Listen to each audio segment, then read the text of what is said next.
Et bonjour, c'est Nicolas de Immobilier Compagnie. Et dans cette vidéo, je vais te parler d'un sujet qui va peut-être pas te faire plaisir, mais je suis obligé de t'en parler.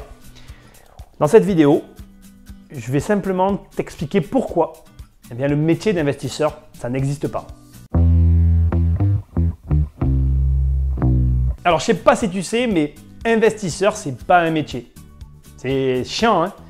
Moi, je sais, la première fois que j'ai réalisé ça, c'était en sortant d'une banque qui m'avait dit non, dans ma période des noms. Ça remonte à quelques années maintenant, mais j'ai eu une période de non. T'as des mecs qui auraient fait une chaîne sur la drague sur Internet. Moi, j'ai fait une chaîne sur l'immobilier et on dirait que je parle d'une nana qui m'a dit non. Mais tu comprends ce que je veux dire. Les banques m'ont mis des râteaux pendant une période donnée. Ça a été très long, ça a été très dur et je m'en rappelle encore. Bref, je n'étais pas bankable. Et en sortant de cette banque, je réfléchissais comme ça et je me disais mais fuck. Je ne me suis pas dit fuck, mais je trouvais que c'était cool de le dire maintenant. Je me suis dit fuck. Mais investisseur, c'est pas un métier en fait. En fait, juste investisseur immobilier, c'est juste pas un métier. Il n'y a pas de métier pour être investisseur immobilier. Au mieux, tu peux être marchand de biens, ça c'est un métier, mais surtout aujourd'hui, tu n'es pas plus bankable que ça en étant marchand. Donc c'est pas non plus une solution. La vérité, c'est qu'à l'arrivée, investisseur-bailleur, donc ne vivre que des loyers, ce n'est pas un métier. Et tu dois l'entendre. Tu dois l'entendre et le comprendre. Pourquoi? Parce que plus vite tu le comprends, plus vite tu comprends pourquoi j'arrête pas de dire que la fin justifie les moyens. Non, ce n'est pas ça que je dis. Je dis que l'immobilier n'est pas une fin, mais un moyen.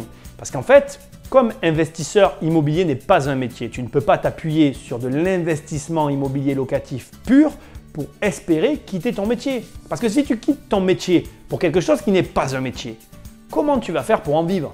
Derrière, tu vas t'arrêter auprès des banques à avoir des financements, à pouvoir être bankable. Et de notre côté, tu vas vouloir continuer parce que la vie étant ce qu'elle est, même si aujourd'hui certains me disent on est en récession, tous les ans, tout le monde continue d'augmenter ses factures. Donc il y a toujours une petite inflation. Donc comme le prix des choses, lui, continue à augmenter, la valeur de ton argent continue à diminuer. Et si tu te bases sur une rente toujours la même, fatalement, tu vas te retrouver dans une situation où le peu d'investissement que tu auras fait sur le long terme ne te suffiront plus.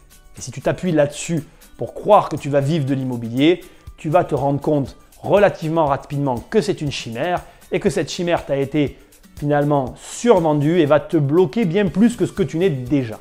Alors, je te rassure, il y a plein de solutions.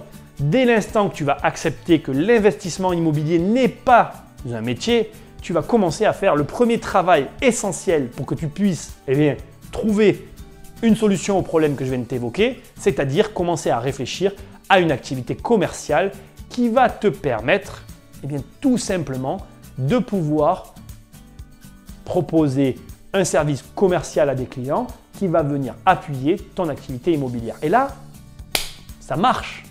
Alors, investisseur, ce n'est pas un métier. Mais j'ai quand même des choses à te dire là-dessus. Maintenant, on va aller dans le vif du sujet. Tu peux effectivement, à partir d'un certain niveau, te considérer comme pur investisseur. Je t'en parle beaucoup décidément, mais dans le bouquin que j'écris, je parle de la balance financière. Tu verras, c'est un concept super intéressant. Je ne vais pas l'étaler plus ici, mais en gros, ça dit quoi? Ça dit que une balance financière, c'est finalement un système qui dit que tu as une balance qui admet un côté commercial et un côté investissement qui peut être tout simplement bourse, etc., immobilier, tout ce qui est investissement. Container, c'est de l'investissement les containers, oui monsieur. Et du coup, grâce à ça, tu vas pouvoir équilibrer cette balance et lui donner un sens. C'est-à-dire que l'idée, c'est que tu fasses en sorte que dans ta vie, tu aies d'un côté une activité commerciale et de l'autre, ton activité d'investissement. Et tu équilibres ces deux forces en présence de sorte que, même si investisseur ne soit pas un métier, tu ne te fermes jamais les vannes de tes fournisseurs, les banquiers, pour pouvoir en permanence alimenter ce côté d'investissement pour qu'un jour, effectivement, ce qui aujourd'hui dans ma bouche ne te paraît pas être un métier, le devienne fatalement. Parce que voilà la vérité. La vérité, c'est que tu peux effectivement réussir à vivre de tes investissements, mais au prix de travail, comme je le répète, et surtout au prix de temps et d'investissement bien fait. Et pour bien faire des investissements, malheureusement, il faut en faire. Et c'est ça la beauté de ce que je vais te dire, parce que peut-être que tu t'attends à une chute de cette vidéo fabuleuse où je vais te dire voilà le secret magique pour réussir à vivre de l'immobilier tout de suite. Eh bien non, il il n'y a pas de secret magique tout de suite en fait. Il n'y a qu'un seul et unique moyen de devenir investisseur, c'est d'être investisseur. Je suis désolé, c'est complètement bateau ce que je suis en train de te dire, mais pour être un investisseur, il te faut pratiquer.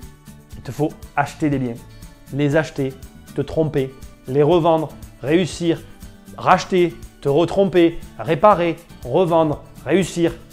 C'est un doux mélange entre des échecs, de la réussite, de l'action, beaucoup d'actions.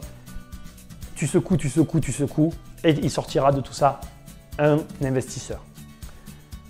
Personne n'a la science infuse, ni moi, ni personne.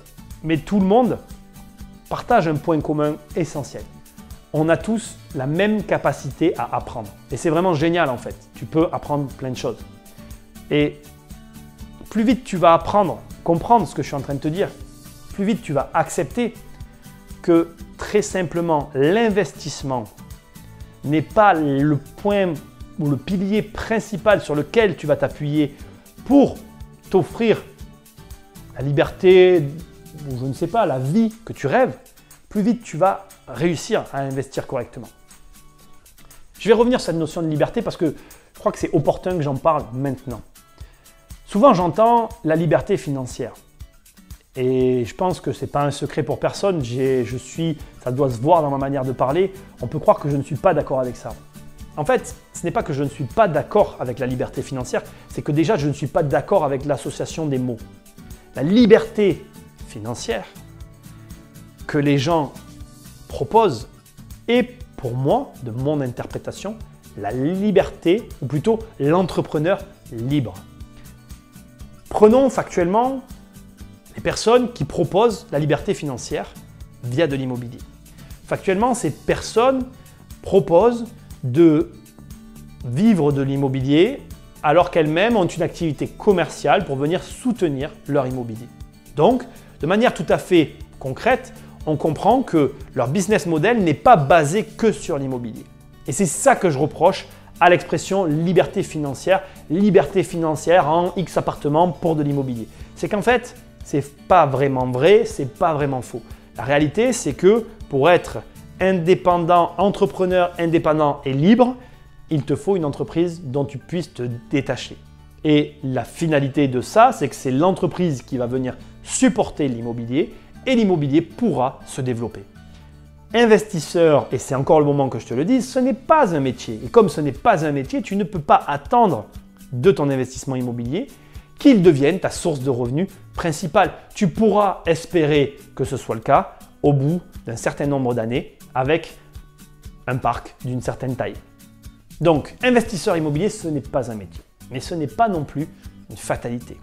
Il y a quand même un message d'espoir dans tout ça, un message d'espoir qu'il faut entendre et scander haut et fort.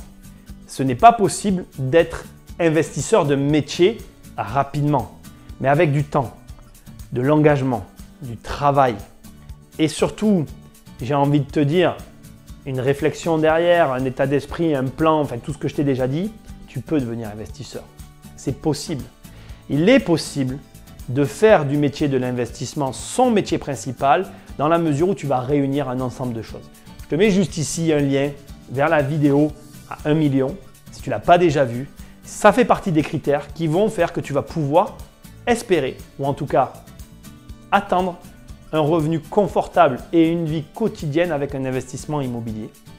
Et moi, je vais te laisser là-dessus en te laissant quand même cette touche d'espoir qui est que tu peux vivre en tant qu'investisseur à temps plein et bailleur à temps plein de tes investissements dans la mesure où tu te laisses le temps d'atteindre de vrais objectifs avec cet investissement-là. Je te dis à très bientôt dans une prochaine vidéo. Salut! Bon, tu t'en vas déjà? Investir, c'est plus fort que toi.